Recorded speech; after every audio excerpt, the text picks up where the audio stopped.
So welcome, welcome, welcome. We just wanted today to do some celebrations of this project, of the Solidarity Book Project, on this day that commemorates now the 6th anniversary of when this building was filled with the presence of student activists, right? And faculty and staff in what is now known as the Amherst Uprising.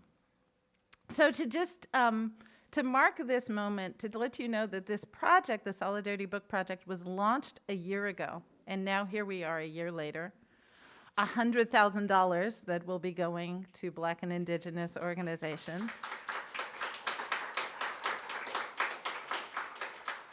I am thrilled by that effort. I have literally thousands of people to thank. That's not an exaggeration. This project could not have happened if it weren't for the thousands of people who participated in some way or another. So I'm going to say just a couple, I'm definitely going to leave people out. So, because there are thousands of people. So I just want to first begin by thinking about the Indigenous people whose space we occupy, and may we always continue to do the necessary work of undoing the damage of settler colonialism. And may we honor the ancestors who cared for this stolen land, and also those ancestors who are part of my legacy, who were stolen from their homelands and forced to work in this land. And so we can just commit to continue doing this work to undo those legacies of settler colonialism and anti-Black racism. So I want to thank you all. And I said that I had thousands of people to thank, and again, that is not an exaggeration. There are thousands of people who participated in this project, and I couldn't possibly name them all. But I want to start with a couple, and I'm going to thank people as we go back and forth. I want to start with Biddy Martin and Catherine Epstein. So if it weren't for Biddy Martin, thank you, Biddy. I have been a professor for maybe 25, 30 years now, and Biddy is the best college president that I've ever had the privilege of working under me.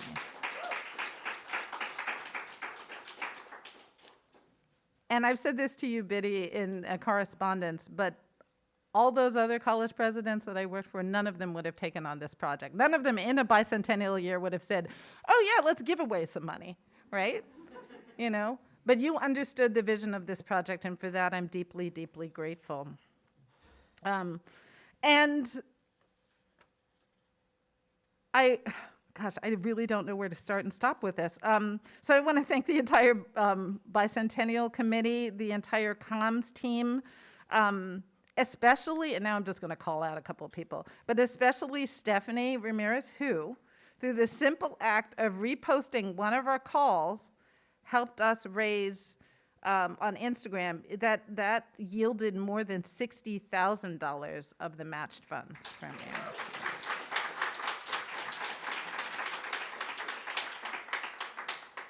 So I'm going to turn this over to our fearless leader for now. And then what we're going to do is I'm going to keep on inviting people up to the mic. We have lots of people that we're going to hear from. We're going to hear from a number of wonderful students. We're going to hear from some alumni who feel like they are my right and left hands. We're going to hear from some staff members and professors.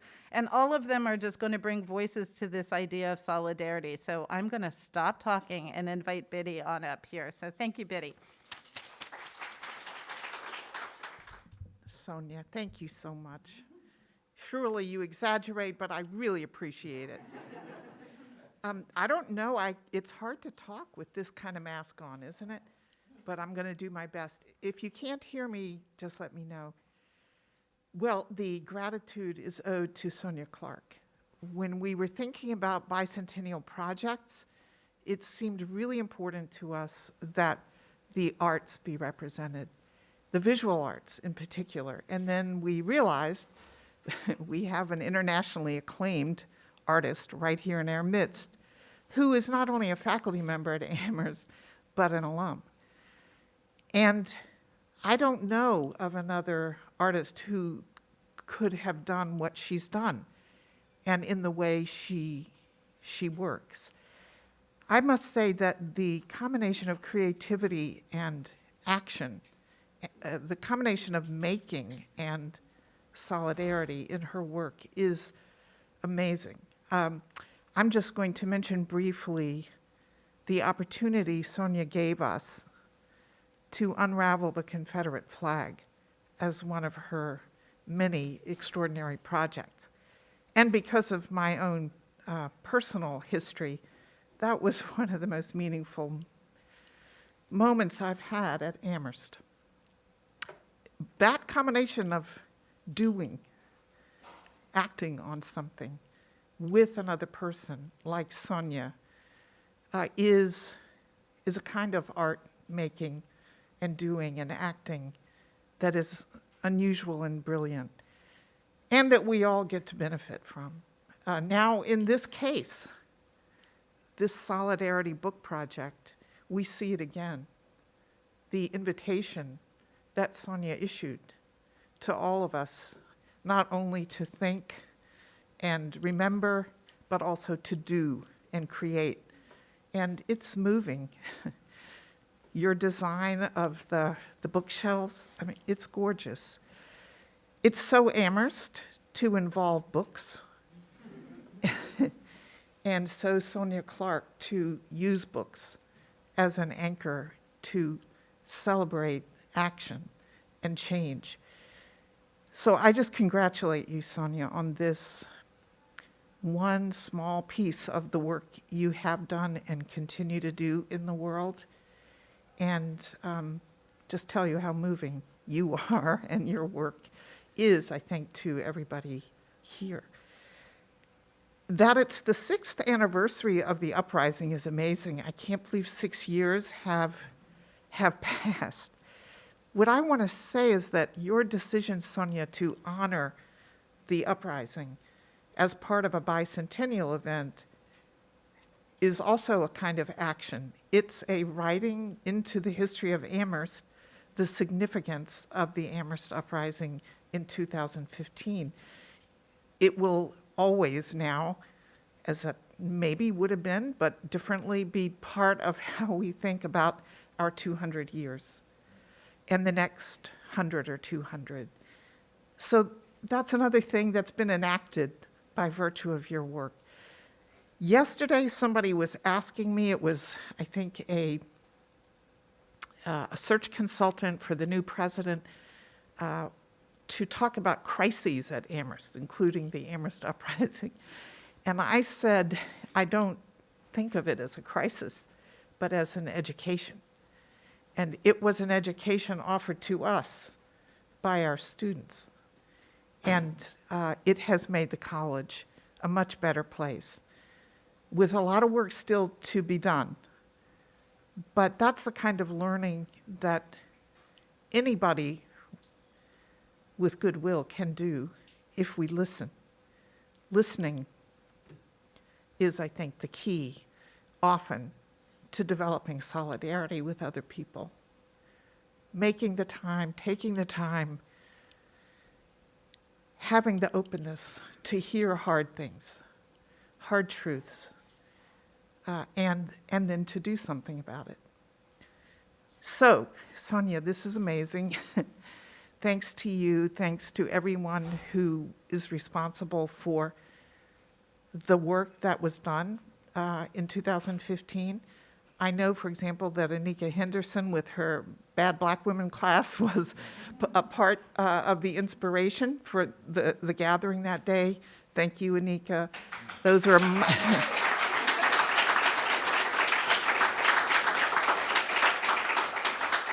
those were some mighty good bad black women who organized that event. Okay, I've gone on too long, but could we just have a really rousing round of applause for Sonia Clark? Yeah.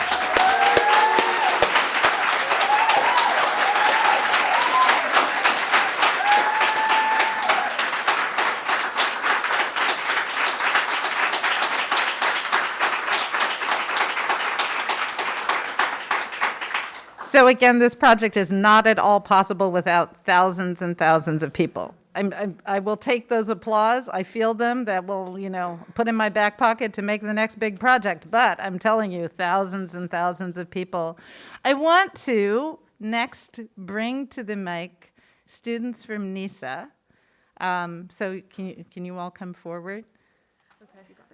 Machuksis Kanangayasit Sage. Hello, my name is Sage. I use she, her pronouns. I am Northern Sierra Miwok. I'm a senior here at Amherst College. I'm an English and American Studies double major with a concentration in Native Studies, and I'm one of the co-presidents of NISA. If y'all want to introduce yourselves, go for it. Bojo, Carly Nadas Nikas, Bodawadmi Koi Nadao. Hello, my name is Carly, and I am Potawatomi.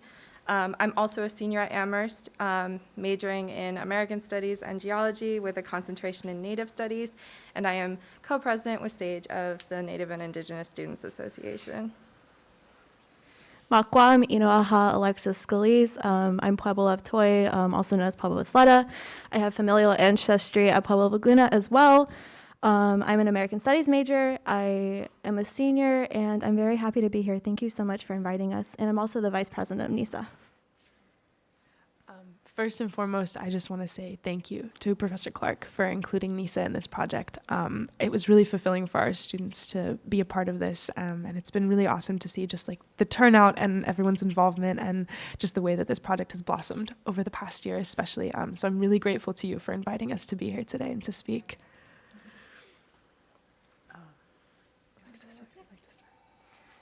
So I had the opportunity this week to be a part of the Solidarity Book Project by activating the space with people I haven't really met before. I'm a senior, and I was able to be invited in community with a first-year seminar. And I would like to just share my experience about activating the lovely space over there. My participation by participating in the activation of the Solidarity Book Project has given me the opportunity to physically feel solidarity with peers at a college that honestly sometimes thrives off the concept of individualism, and our individualism will not save us. Our liberation is collective. It is community. It is care for each other that will allow us to continue and thrive. And through that project, I felt connected with these people, and it felt really nice to be a part of a community and be and just be able to speak and talk about solidarity with other people in at the school. So I'm going to talk a little bit about NISA then and now, I guess. So in 2017, we had about 5 members, and today we have over 35 Native students in our organization, which is amazing and a great step. So while we have 35 people in our club, this also means there are way more than 35 Native students on this campus. And we represent more than 15 tribal nations on and around Turtle Island, and we all come from different places and experiences. So this year in particular, we're working to raise awareness about us, that we are here, that we were here, and that we always have been. So we were asked to answer the question, what does it mean to be in solidarity with Native students on campus? So now we're going to share some of our own thoughts. To be in solidarity with us, give us space.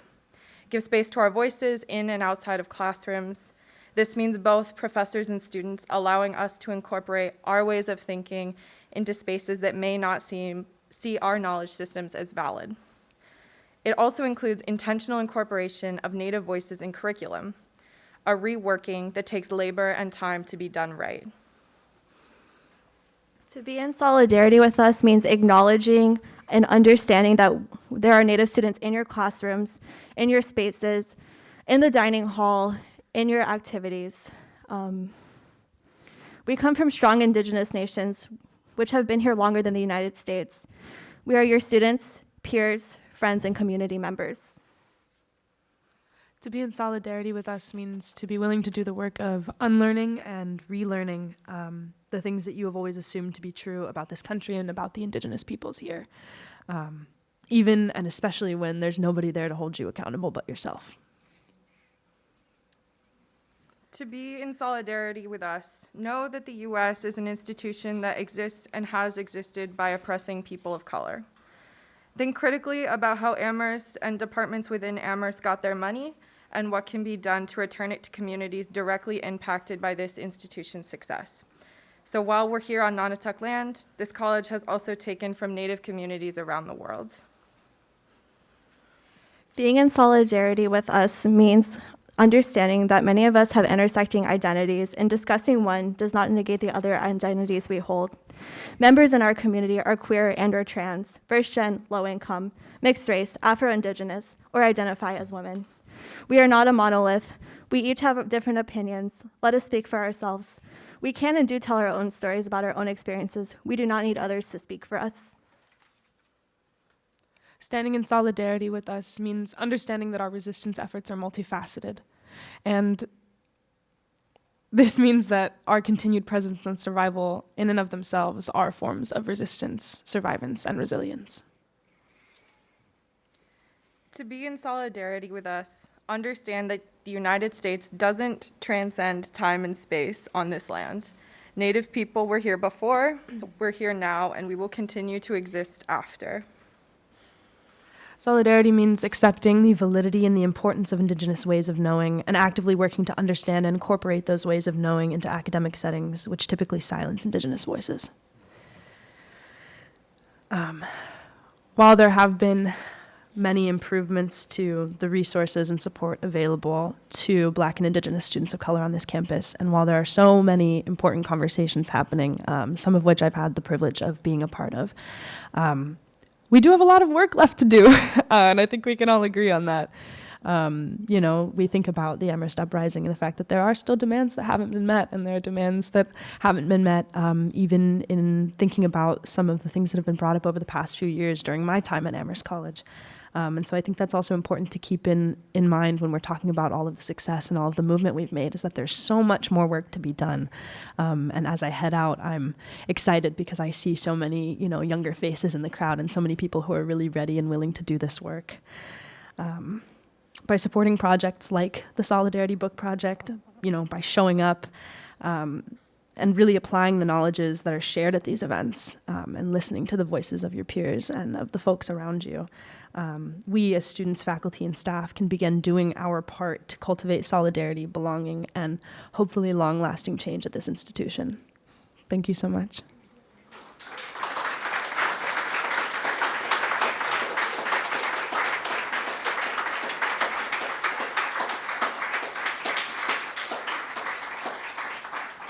So a lot of you have heard me say this before, but I wasn't here during the Amherst Uprising, but I am here because of the Amherst Uprising.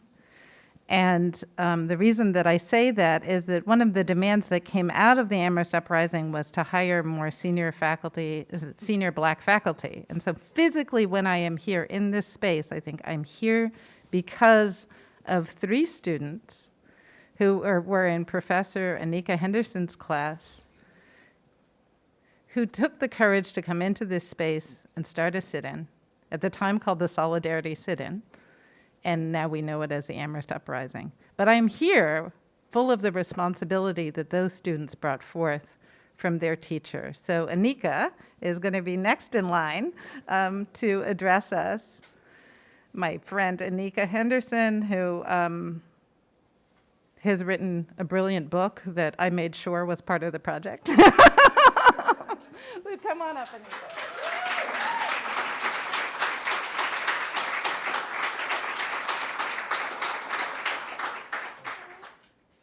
All right. Good afternoon, everyone. Hello. So my name is Anika Ayana Henderson. I am an associate professor in the American Studies Department and affiliate.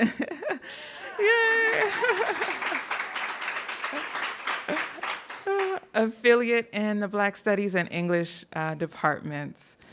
So I work on late 20th and early 21st century African American literature and cultural production, and it is an absolute pleasure to be here. And it's nice to have all of the beautiful and cool people in one room. That's nice. So I'm thrilled to be here to commemorate the 6th anniversary of the November 12th Amherst Uprising and to celebrate Sonia Clark's stunning Solidarity Book Project, which, as we know, mobilizes a vision for Amherst College to recommit to a more equitable future by pushing against legacies of settler colonialism and anti-Black racism. So Sonia asked me to speak about how I empower students. And I'm honored to talk a little bit about my pedagogy with you today. So her question, or kind of prompt, is related to this moment because two of my very, very dear students, Katiana Dandridge and Lorado Tefo, were taking my course, Bad Black Women, and were two of the kind of three leaders of the protest. And they cited Bad Black Women as an inspiration for their decision to protest. And so it's really kind of incredible to have my course be a part of this history, because Bad Black Women isn't like a kind of primer on how to protest at a college campus. That sounds like a great class, but it's not mine. And so in Bad Black Women, we theorize these kind of epistemologies of defiance and transgression in Black literature, art, music, dance, cultural production, cultural practices such as double Dutch. And so I'll just show one of the images if I can get it up. Can you all see that? I don't know why so it should be in play mode. So double Dutch. And so I initially found this very new, ambitious idea of teaching students how to jump and turn, because you cannot have one without the other. Double Dutch to be somewhat daunting. I had not worked out in anybody's gym in like 10 years. So I don't know what thought I was doing. And the weather did not always cooperate with our plans, as you can see today. But I managed to do it, and I had no idea it would be one of the things that would lead to the Amherst Uprising. And so in the article entitled 4 Days That Changed Amherst Forever, Reflections on the 2015 Uprising, that was published in the January 2021 Amherst magazine, Katiana talks about how I encouraged, or really kind of made them, transgress space and select these kind of unexpected public spaces on campus to jump and turn double Dutch. And one of those spaces that they selected was right on the steps of Frost Library, which you can see here. And she talks about how my lectures inspired their decision to protest then inside of Frost. And so this is them. They're really kind of getting the hang of it here. This is another moment I took. They had the training wheels on this day a little bit. And they were still learning how to do it. And then this was a really, really sweet moment. So one of the students who participated in the protest went home after the semester was over, and her parents found out that she had participated in the protest. And I think she was a little bit afraid, like what was gonna happen. And she sent me this photograph. She said, "Look what my parents greeted me with when I came home. Welcome home to our bad Black woman." I just thought, isn't that beautiful? That's just so beautiful.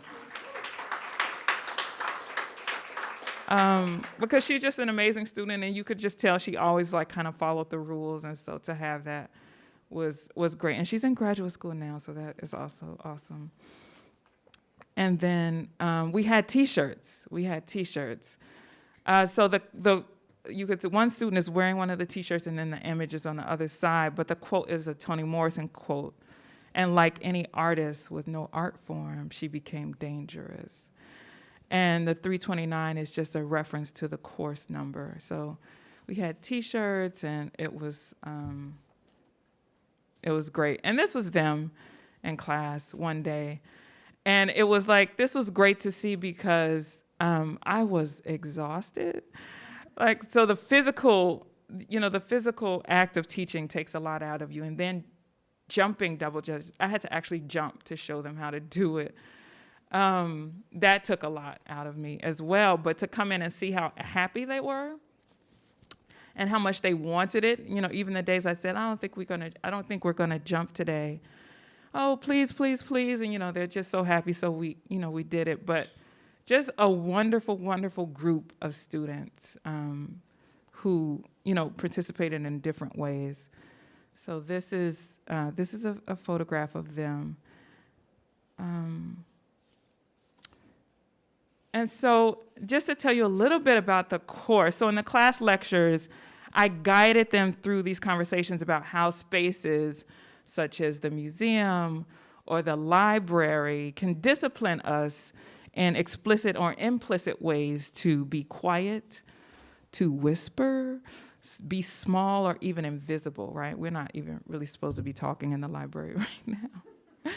I guided them from that discussion to thinking about about the kinds of spaces, scenes, and tableaus they see on campus, such as the quad. So what do you see on the quad, right? And so they would talk about how they see students playing ultimate, frisbee, throwing a football, or playing hacky sack or something like that.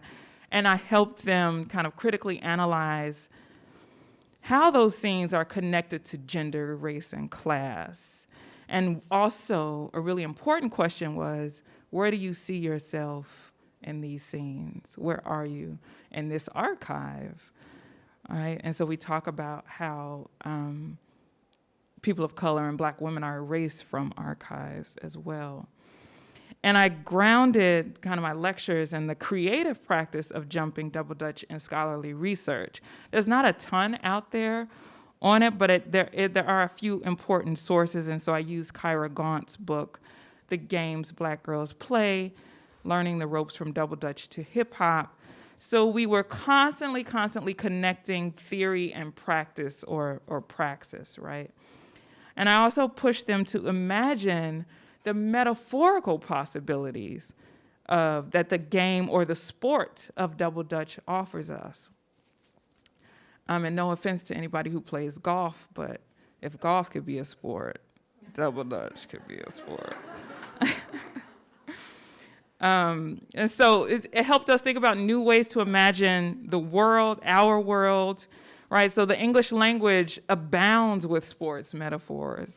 The balls in their court, moving the goalposts in your wheelhouse, right? So we hear all of these in our everyday language. And so I guided them in considering how the important but unique instructions and terms related to double Dutch can function as metaphors that structure our world as well. So open up fresh creative possibilities as they help us imagine a new future. And so I organized a trip for them to see the critically acclaimed performance, Black Girl, a linguistic play in New York City. We all went together. I was terrified I would lose one of them, but I didn't. So glad. And so this performance by Camille A. Brown, she's an award-winning choreographer, historicizes double Dutch and uses it as a central metaphor for freedom, language, and transgression. And so we had a really wonderful time, as you can see here. They all enjoyed it. And I remain in awe of these students, Katiana, Lorado, all of them, their courage, their brilliance, and labor. And I hope that we can continue to build on their work and imagine new visions for the college and support our most vulnerable students. Thank you.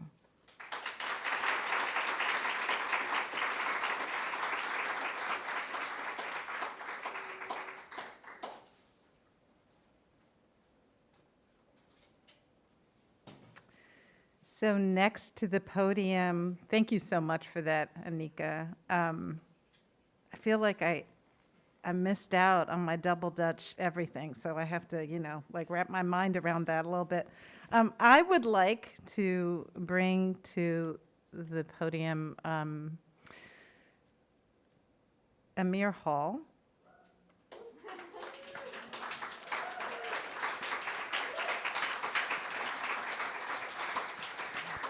I don't quite know how to manage like this fabulousness to this fabulousness, but Here we have it. So Amir and I have only met in person today, and we have been working on this project since its inception. Amir helped me actually draft the proposal and has been there sort of every step of the way. So Amir, will you introduce your fabulousness to everybody? Okay. Hi, everybody. I'm Amir. I use they, them pronouns, and I'm really, really happy to be here. So many familiar faces. Hi, Nicola. Yeah, I also worked in the library, and so at the time of the, yeah, at the time of the Solidarity Book Project, I was a staff member, kind of, and I remember I was just telling Susan, there's one point of the Uprising, I climbed up on top of that thingy there, and to think about it now, I was like, how did they let me do that, you know, as staff member and student. I was asked to come talk a little bit about care and community and creativity, which I will talk about. But as I was sitting there, I was thinking about lineage a lot. I think this is my first time here in a few years. And the moment I stepped off of the train in Northampton, I was feeling a new appreciation for the geography of the space and the idea that these trees, you know, outlast me, and these trees, in a way, in their own ways, recognize us, and that the land we inhabit is also responding. And I'm thinking about Alexis Pauline Gumbs, the author, who, in one of her interviews, talks about how if we imagine time as circular, what we do now benefits not only our future generations, but also the generations that come before us. And she was thinking about how Harriet Tubman, in order to imagine herself as free at that time, had to imagine us, right? And I want to bring that into the space, that connection, that we are all a part of lineage, right? So I, as a former student, as now an alum, in the different offices that we work in, thinking about those as lineages as well, thinking about the organization as lineage, and this particular generation of the organization as part of this historic thing. And the question becomes, if we consider time as circular, and if we know that our actions are in the context of this longer circular lineage, how do we act with that knowledge, right? And how do we bring care? And how do we care for the people to come, but also the people that have come before us? And I think the Amherst Uprising demonstrated that, for sure. I remember one of the most striking things that I remember about that time was how we cared for one another so sincerely back then. I often talk about the way that "how are you" transformed during the uprising from a greeting to an actual question that people would respond to sincerely, because at that point, that was all that mattered, was how are you doing? And I think that's what the question that we were answering as students was, to say we're actually not doing that great. And these are the reasons why. And we spent 3 days answering that question with one another. Not just the students, but the staff members who came through, the alumni. And I'm really proud of that. And I'm really proud that we were able to do that. And I think this project, the Solidarity Book Project, and it is an extension of that. In that, for the entire year, we've been thinking about, like, how do we be better together, you know? So that's what I wanted to talk about, and bring also the idea of creativity into this. I'm so proud of the students that just spoke. We improve, like students just improve with the years as they go by, and just proud to see how we're growing over time. And I'm thinking about how do we bring creativity to the ways that we structure our ways of caring, and so how do we evaluate the effectiveness of, you know, our processes and approaches that can sometimes become so institutional, how do we refresh them with new ways of doing things, which I think was what the Uprising did as well. Like at some points we had professors here giving impromptu lectures on, you know, how to protest even, like as we were protesting, how do we bring our personal skills and how do we redefine like organization, right? And involve students and involve the different identities, but also the different stakeholders, which I think the project does really well as well. Because we've had, you know, as we've seen, we've had students up here, professors as well, and now an alumni. So that's all I wanted to talk about. Let me just look at my notes app to see if I covered everything.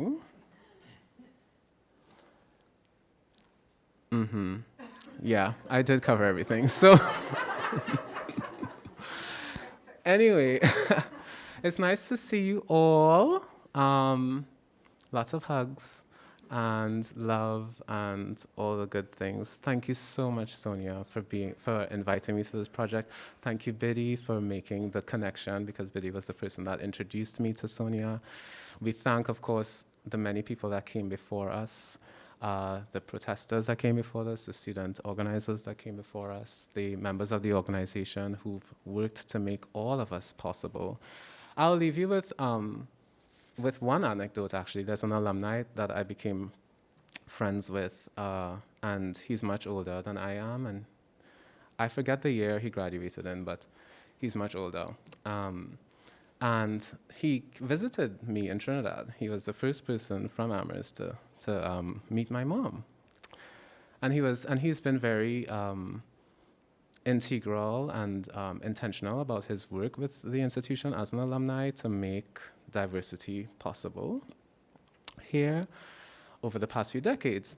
And so he was in my living room, and you know, my mommy was with his wife, and my mom was showing them my awards, because she's kept my awards from high school. And I wasn't being embarrassed about it. And so, and he sat on the couch, and at some point he just got really quiet. And his wife said to us, she was like, oh, you have to forgive him. He just gets a little emotional, you know. And I understood at that point that the reason he was emotional was because he was seeing what he had, like, part of what he had worked toward, which was that a student like me would be possible here. And there's so many more students that aren't possible here now that, you know, we're working toward making possible. And so many more identities in the different stakeholders, like among staff and faculty. And we've made so much progress over the past few years. And so I just want to congratulate the institution as well on its work and for its commitment to that. And the institution, not just as this thing, but as the people who are in this room. We're all here and we're all doing it. So thank you and bless you. Yeah, that's it.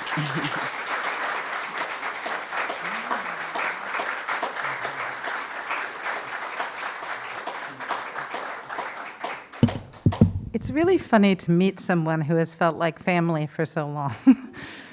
You know, to meet Amir in the flesh. And also, Biddy, I was going to thank you as well, because I would not have met Amir if it weren't for you saying, oh, you have this project, and you need someone to help you with some things. And those things just grew and grew and grew until Amir and I became like just one sort of amorphous thing.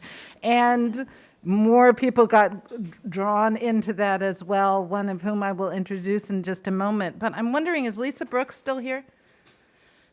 Oh, yes, Lisa. So Lisa Brooks is a colleague who, every time I'm in conversation with her, even if it's for 10 minutes, I learn something. And so I am forever grateful for her as well. So Lisa, please come and share with us. Yes.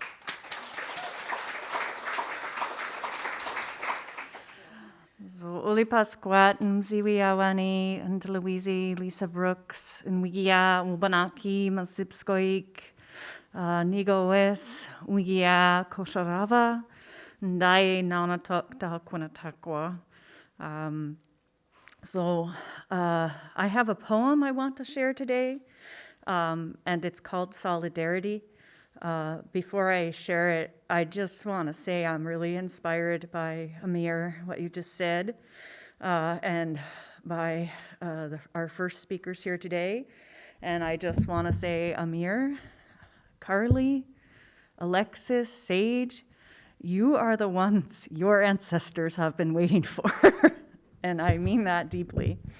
So Solidarity is in honor of William Apis, Pequot orator, activist, and writer, and Professor Barry O'Connell, who I wouldn't be standing here today if it weren't for Barry, who ensured that Apis's voice would be heard.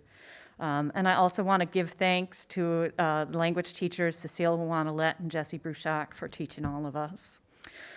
So the real title of this is Pomos Salomek, and you won't know what that means till the end of the poem, but that's the word that I think best describes solidarity in the Western Abenaki language, except in the Abenaki language doesn't like the abstract nouns that English loves, right? So it has to be active, has to be a verb. Ndala mika wo ndakina. Ndala mika wo kadakina. Ndala mika man. Oh, I realize why it's blurry. I don't have my glasses on. All right, let me start again. Ndala mika wo ndakina. Ndala mika wo kadakina. Ndala mikam awiskasa wongan. Ndala mika wo awiskasa mak. So I acknowledge our land. That is our land, exclusive. Thank you, Amir. I acknowledge our land. That is our land, inclusive, the land that we share. I acknowledge displacement, the ones who have been displaced. Nodosa nwigwom, ndelosa kuwigwom, Kodaga kigami wigian. Ndala mika wan namito wan. Ndala mika wan nuda woran. Ndala mika wan wawa madaman. I walk from my house to your house. You teach from where you live. I acknowledge you when you see something. I acknowledge you when you hear something. I acknowledge you that you feel by way of your body. Saba korosa kuwigwom, kirlosa nwigwom, nudaga kigami wigian. Kanamihi, kanudawi, kawawamami. Tomorrow, you walk from your house and you walk to my house. I teach from where I live. You see me, you hear me, you feel me by way of your body. Ndalamikam alaga mimzian, kadalamikam alaga mimzia. Kadalamikam alaga kimlan, ndalamikam alaga kimyan. I acknowledge the way that you learn. You acknowledge the way that I learn. You acknowledge the way that I teach you. I acknowledge the way that you teach me. Kizila tali noaudamen wadzi pomosalomek. Perhaps then I understand the way that one travels with someone, the way that one carries someone along. So, Kutsio Leonie.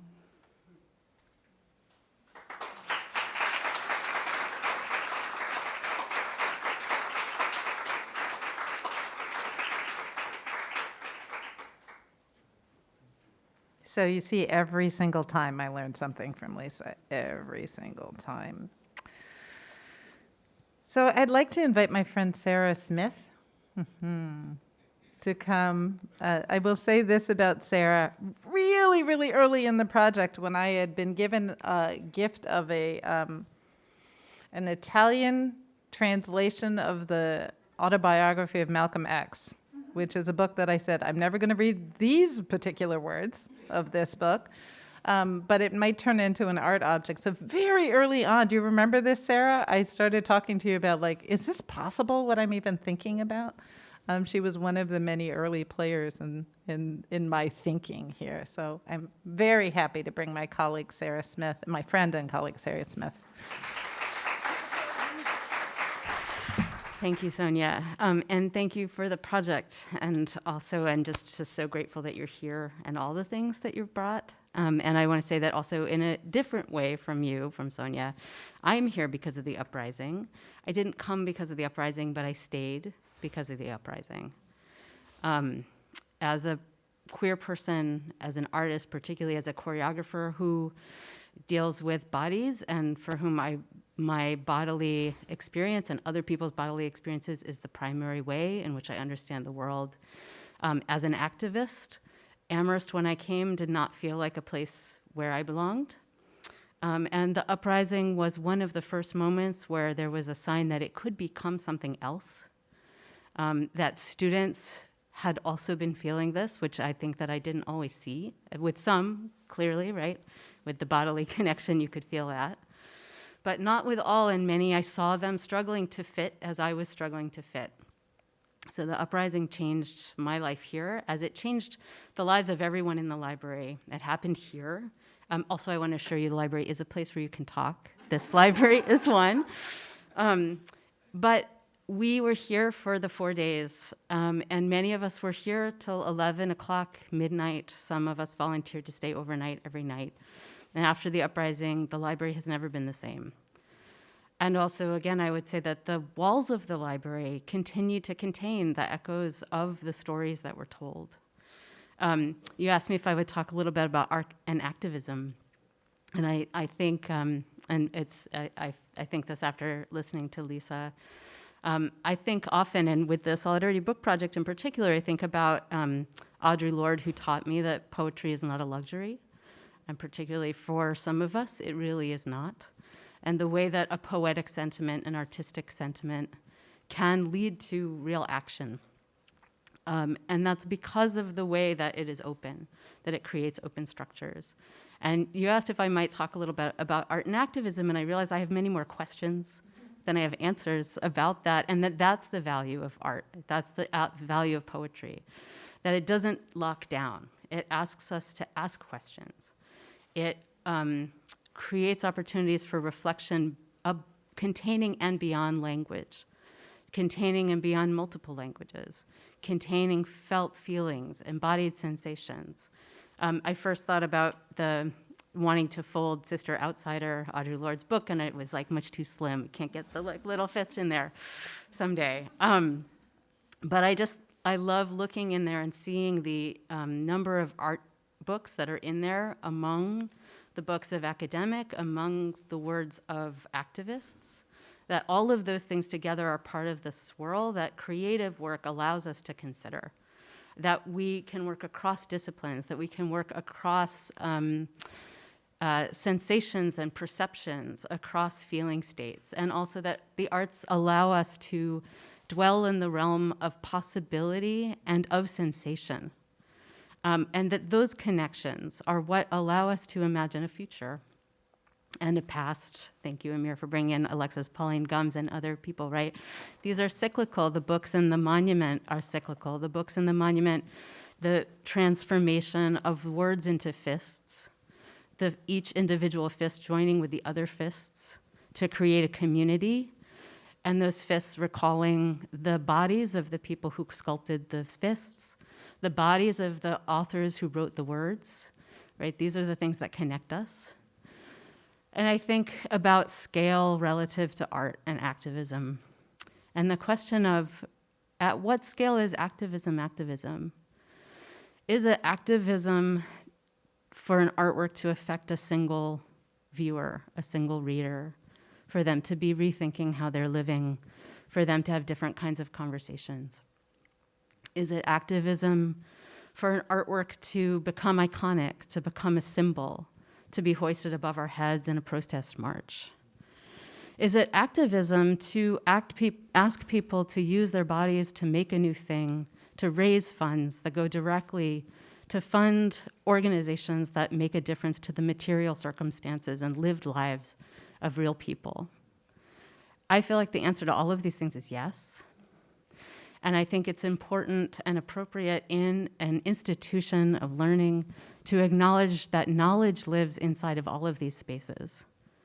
And that the idea of knowledge is to produce possibility. And that's also what I learned in the Uprising, that possibility is possible in every space, including ones where it may feel impossible. So those are the things that I'm thinking about. It's just the importance of staying with those questions and the importance of the arts and creative endeavors to insist on the importance of the questions over and over in that time, to insist that those questions are not luxuries, that they are important and central questions to how we live together. Thanks.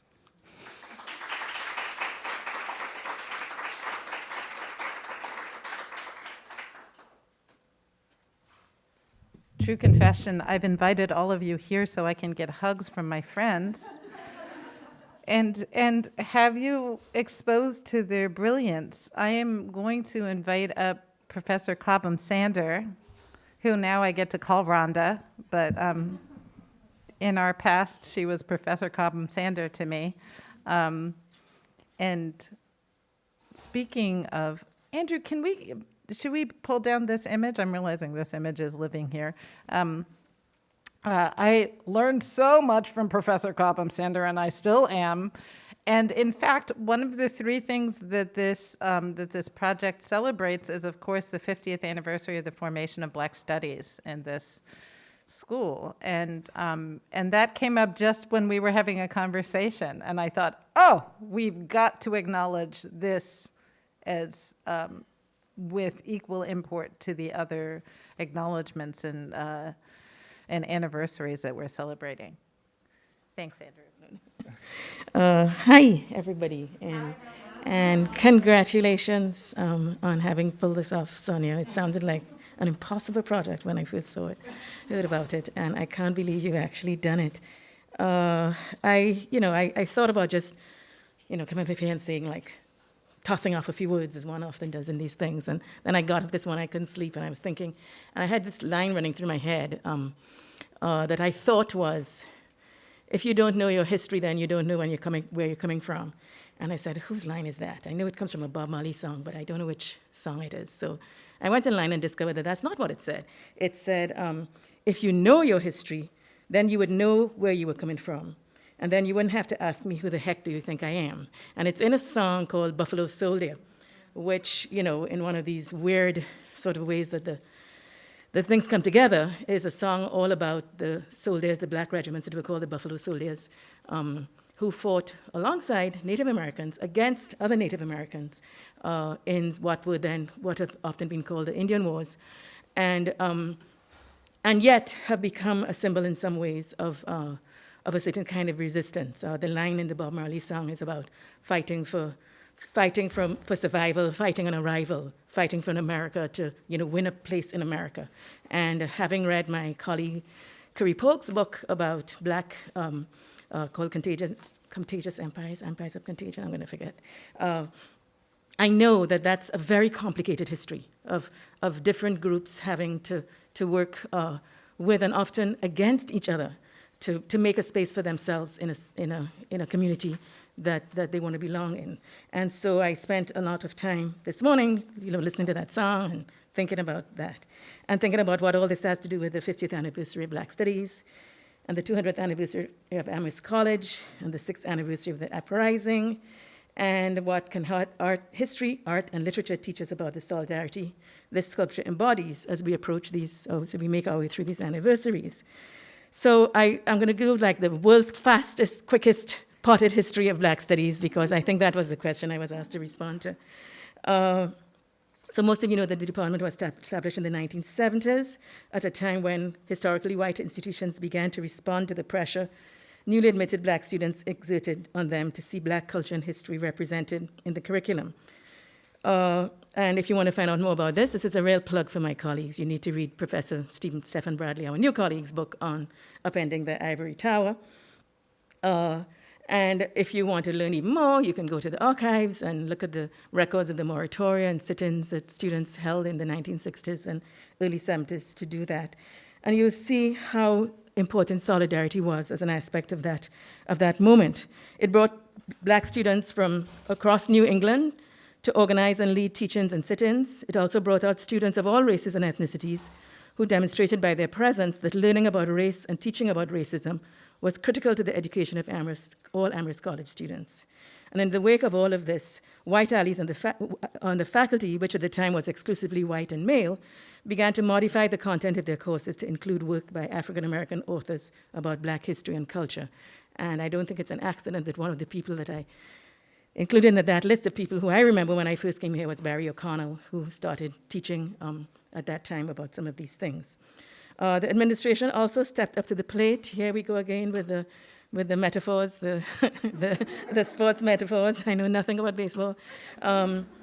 By establishing the Black Studies Department in 1971 and hiring the first black faculty to teach about race, Mavis Campbell, Asa Davis, Andrea Rushing, and as a visiting professor, the poet Sonia Sanchez, who, although she was only hired as a visitor, played a crucial role in establishing the department. And I'd love one day to see Cooper House, which today houses the Black Studies Department, renamed in her honor, because that's where she lived while she was here. And not only that, but it was also in her living room that many of the most important conversations around race happened. So it's been the Black Studies Department for a very long time before even we moved into there. Fast forward 15 years to the mid-1980s when I first arrived at Amherst, and by then new challenges had emerged which called for new forms of solidarity. Once again, these challenges were both local and national. On the national scene, the study of black history and culture was beginning to be institutionalized as a new generation of African-American scholars produced scholarly works that challenged earlier American narratives. However, one of the unanticipated consequences of this development was that everyone began to add one black novel to their reading list, one new take on Reconstruction to their history courses, and one token black professor to their department. Having reached their token quotas of blackness in the academy, many began to feel that there was no longer a need for departments devoted to the study of race. Another thing that happened was that people began to get creamed off into departments and then sort of re-isolated in departments, and it really had a sort of like at the end of segregation, so one of those kinds of unanticipated consequences. So by the time I was hired at Amherst in the mid-1980s, the Black Studies Department also was in decline. And I think it was characteristic of the moment that my initial appointment was in English and American Studies and not in Black Studies.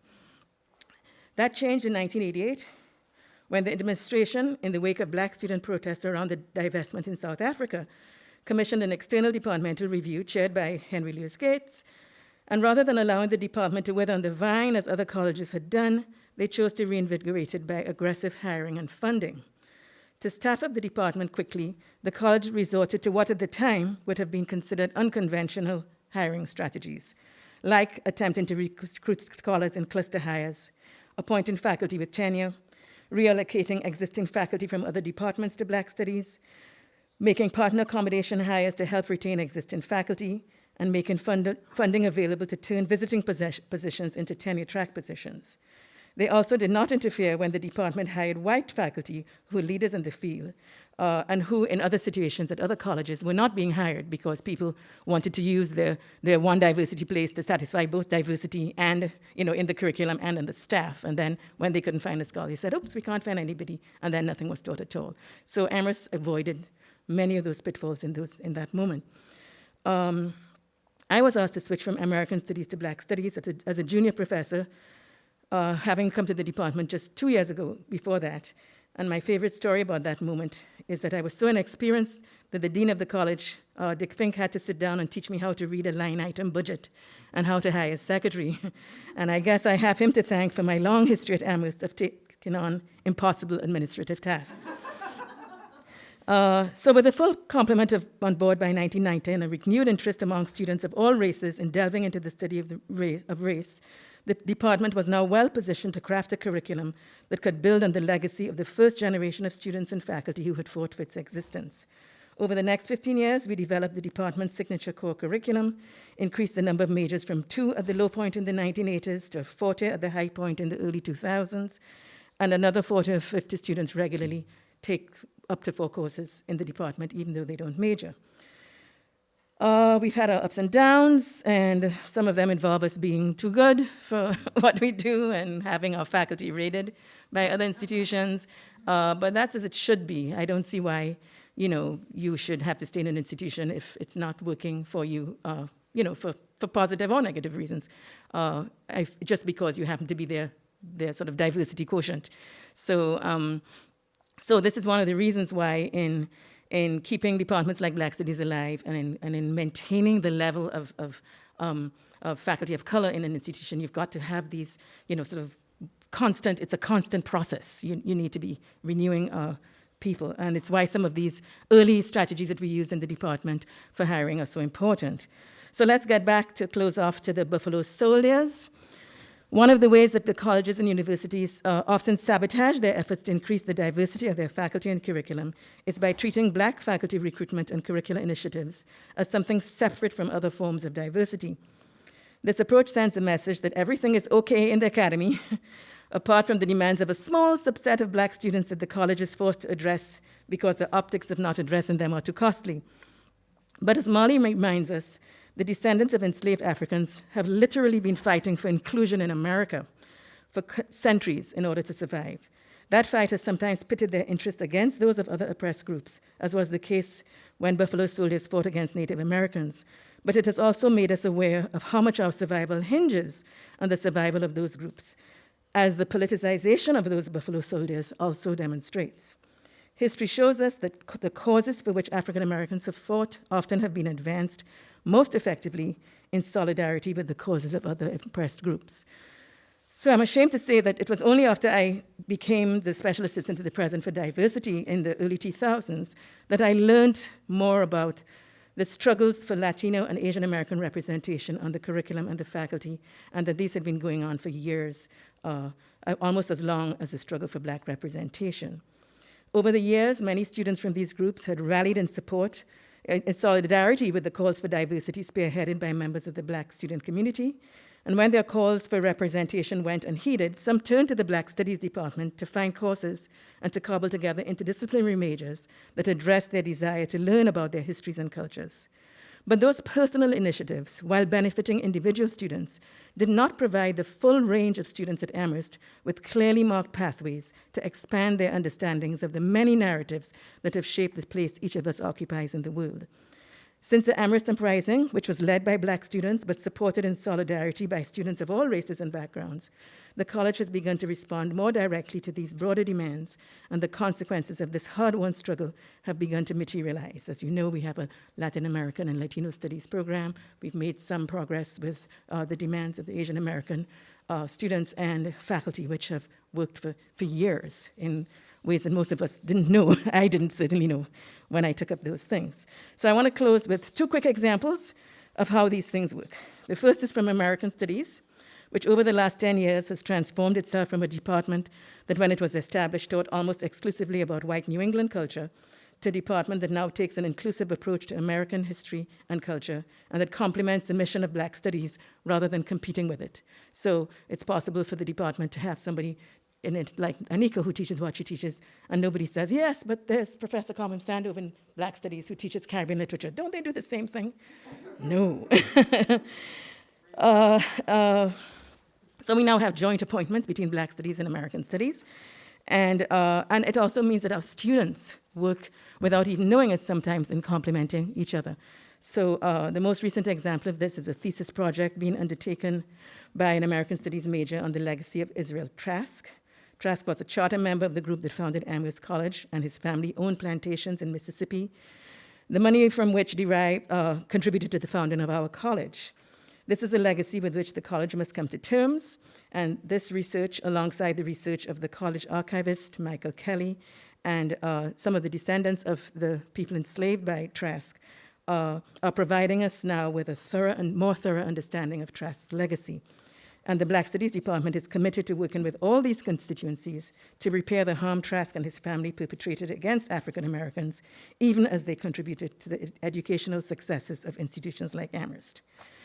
Finally, I want to remind you all that Sonia Clark, whose vision and talent created the unique sculpture that has drawn us together today, was not an art major at Amherst College. Sorry, Nicola. Yeah. But a psychology and Black Studies major, mentored in our department by Professor Roland Abiodun.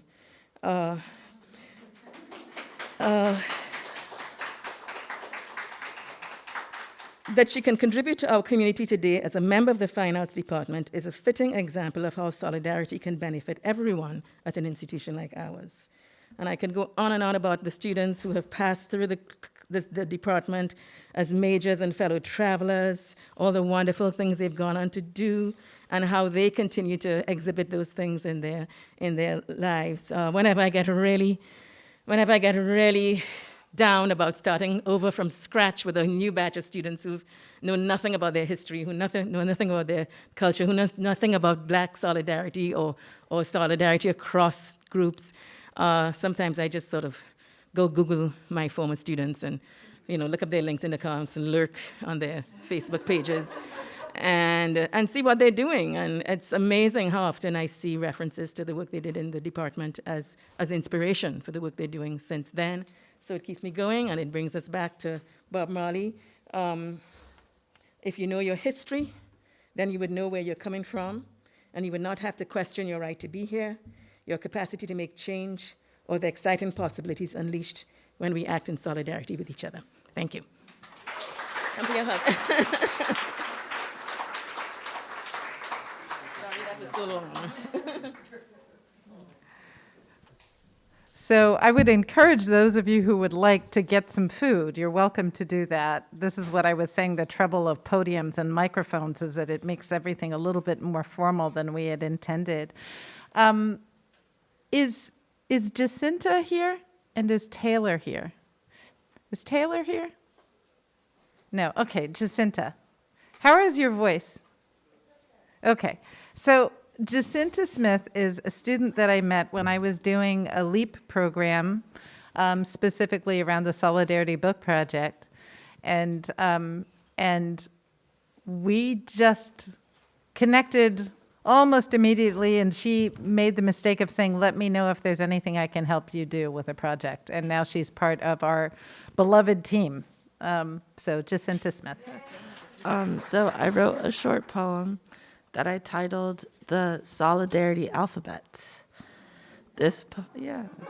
So this poem is inspired by my professor, Sonia Clark, who is also my art teacher, along with art inspiration, LEAP professor for my orientation group with Jordan, who's also in the crowd. So we had for our orientation, we sculpted fists together and talked about why it was meaningful the book was with solidarity. She's also my, Talking with Beads professor. And our central assignment in that class is beading all 26 letters of the alphabet in square inch pieces of felt, which for me, for some people in the crowd, this is not difficult. They know their way around a needle and thread. But it is a foreign language for me, and quite a hard task to bead 26 letters on pieces of felt. And so, yes, it is very daunting. But as I complete beading these letters, I've begun to learn why we are instructed to sew the alphabet. At the fundamental of learning is reading, and the fundamental bone of reading is the alphabet. We are capable of the same things when we are taught the alphabets of any discipline's issue or cause. In inspiration of Professor Clark's alphabet, I've written my interpretation of the Solidarity Books Project alphabet, whose lessons and words are rooted in social justice, activism, and reading. So we begin with A, Amherst Uprising.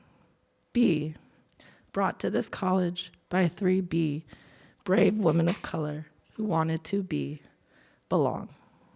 They see, connected with other schools, other colleges, communities in South Africa, at University of Missouri and Yale to relay their demands for equity, equality.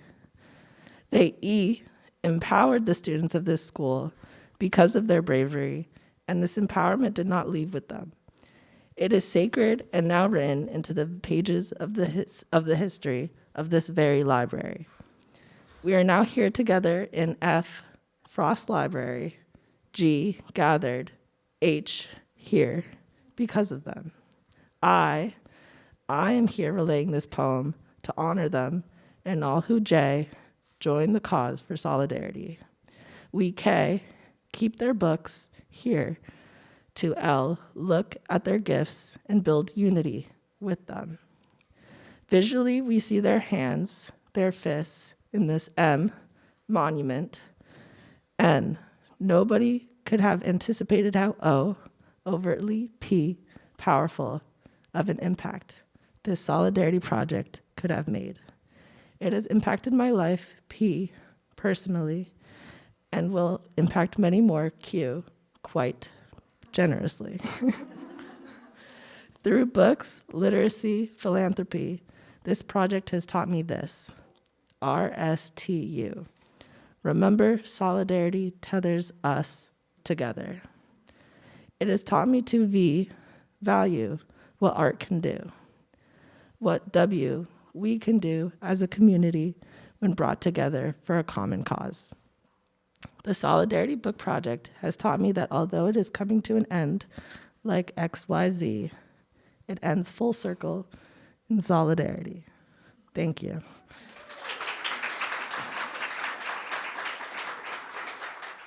So I'd like to bring my colleague, Nico Vicario, up. Nico is another person who, every time I'm in a conversation with Nico, I leave that conversation with something new to read, every single time. And so I'm looking forward to hearing what Nico has to say in terms of this artwork in the context of contemporary art. So come on up, Nico. And you all really get food. Eat. There's plenty of food. So like Sarah Smith earlier, I have some questions, and I'm interested in leaving questions open when it comes to contemporary art, including the Solidarity Book Project. So one question that comes up for me in thinking about the Solidarity Book Project, but also in thinking about contemporary art more generally, is about the relationship between an object and an idea. Conventionally, we might think about a work of art as an object, but what's the relationship between concept and materialization? When are concepts material? When are materials concepts? We could also think about the relationship between art and politics. What is the relationship of art and politics? How would we quantify this relationship? How would we quantify the impact that a work of art might have? Do we want to quantify it? Do we want to think qualitatively and quantitatively, which I think are both in play with the Solidarity Book Project? We could also think about the relationship between art and the time in which it's made. We can think about the division of labor between artist and the public. Who makes the work of art? Who is an artist? Who makes art? What is the role of participation?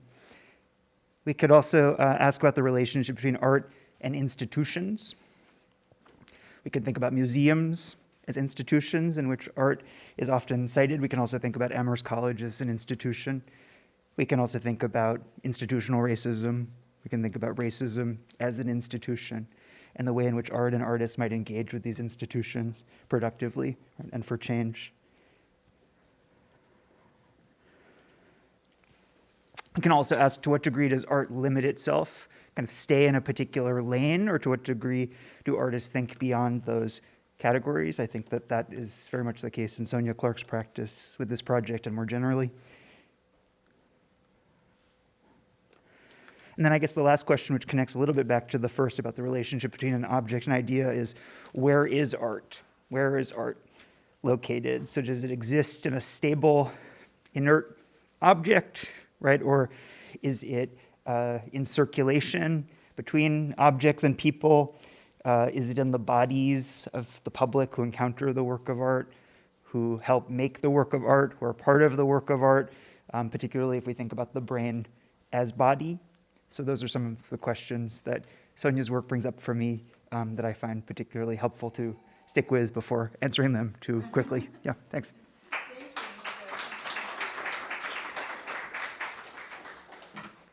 So I love a good question. That is a series of good questions, and you can imagine why every time I'm in conversation with my friend Nico, my friend and colleague Nico, that I always leave thinking, thank God thank God for those 3 students who got me back to Amherst somehow, because it fills my mind and heart and art practice. The last person who is going to present today is Andrew Smith. And Andrew Smith is, there are people in the Solidarity Book Project team that I just don't even think of as being separate from myself. And Andrew and Amir and Mika, who is right here, and now Jacinta as well. These are people that they're just family. I don't know what we're going to do when the project gets sort of dispersed. We're going to have to find something else to work on together.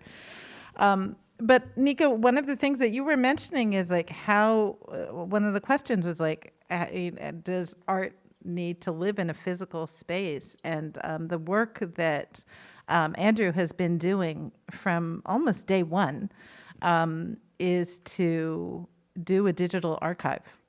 So the Solidarity Book Project will live on and on and on and on beyond the moments of when this monument here gets dispersed. Books go back to people with the idea that those books, when they go back to those people, might be seeds, so that those people are also inspired to maybe do a Solidarity Book Project or something similar in their own communities and fundraise in a similar kind of way, or decolonize wealth of institutions that they might be allied with.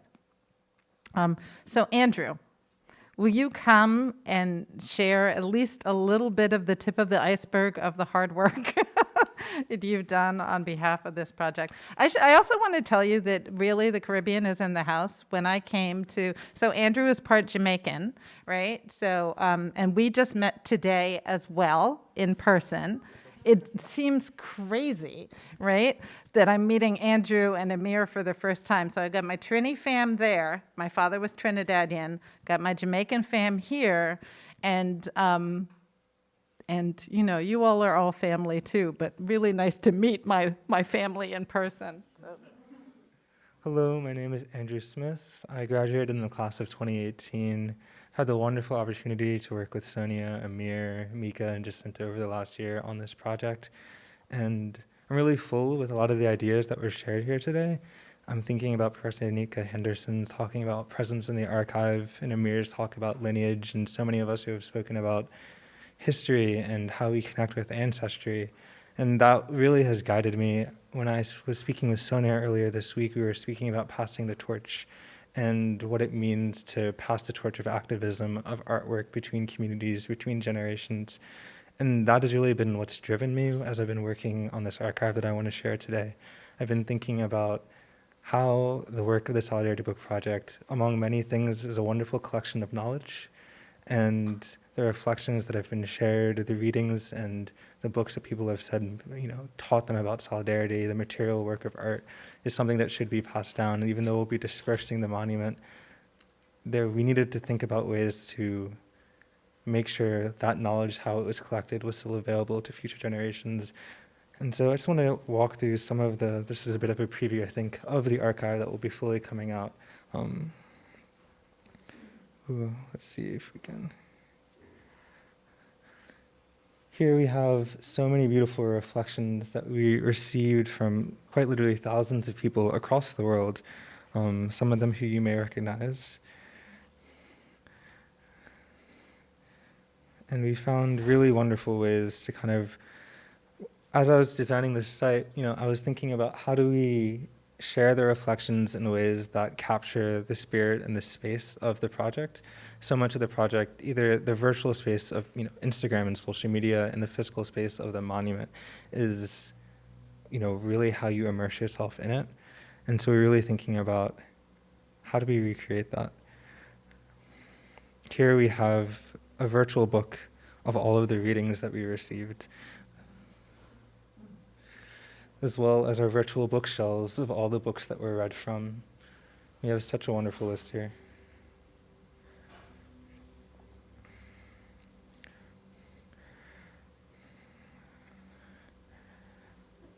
And one of my favorite parts is just all of the pictures of people who sculpted books and sent it in. And there were quite literally hundreds. I couldn't even get all of them.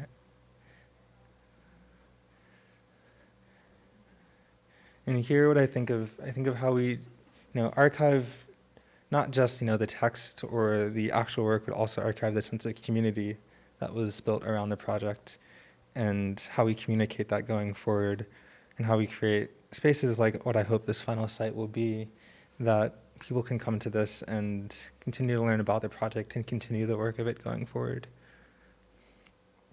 So I'm very glad to thank you, Sonia, for the opportunity to share this.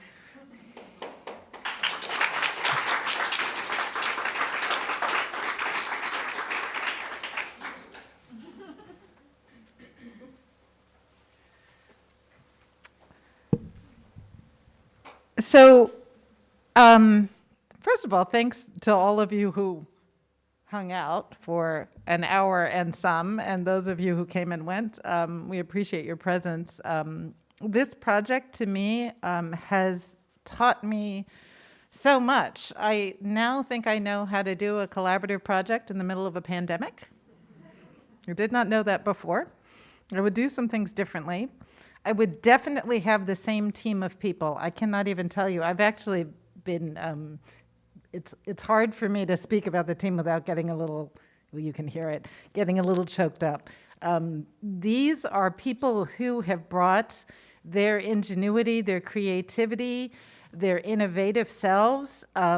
We have had to pivot and shift and think about how to expand and also grow new ideas. Andrew has yes-anded his way through every part of this, all right?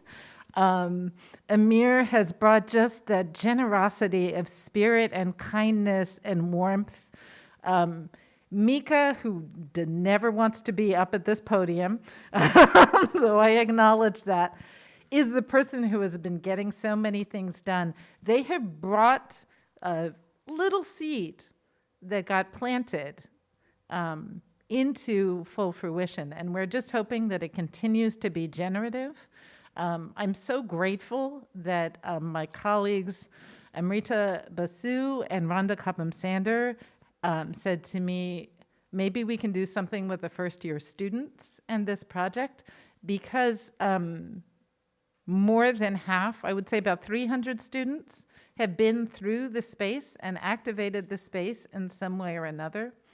For those of you who don't know, and that's happened this week, for those of you who don't know what has happened this week in the very generous space that is this library, many thanks to Martin Garner and my colleagues here who work in the library for letting us, first of all, hold the monument here, but also letting us have so many students come through the space. The students were reading from the thousands of people who wrote what solidarity meant to them. Each student was given a sheet. Maybe that sheet had anywhere from 12 to 25 things that people had submitted. And I told the students, you're holding money every time someone just wrote solidarity is unity. That was $25 at Amherst Wood Bank, right? And I asked them to then pick one of those phrases that resonated with them. And we passed a mic around and they would say that phrase individually. Kind of low stakes, you don't have to think of it yourself. You just have to connect with someone else's words. Just as in the Solidarity Book Project itself, people are connecting with books, the words of authors that taught them something about solidarity. And then together in unison, we read what solidarity meant to us, which required us to both listen and speak, to both listen to the voices speaking solidarity, hear our own voices, feel ourselves in the chorus of those voices, and feel emboldened by being part of that collective group. I've learned so much from this project, and I'm eager to see where the work that the team and the work that Andrew has worked on so diligently and creatively, how the project will continue to grow, how it will continue to hold these notions of what Amherst is, was, and shall become, what the Amherst Uprising is, was, and shall become in our memories, what Black Studies is, was, and shall become in our memories, and what we can do not only in this community to make ourselves stand in solidarity with what Amherst is, but also thinking about how we, like when these books go back out into the world, when we go out into the world, doing the work that is required and necessary and crucial to do, given the state of this globe nowadays. So I thank all of you, and I hope that you have the chance to eat lots of food, and we can hang out, happy to answer questions away from this mic. And I appreciate your time for coming out on a rainy Friday afternoon to spend time with us in the Solidarity Book Project. So again, thank you.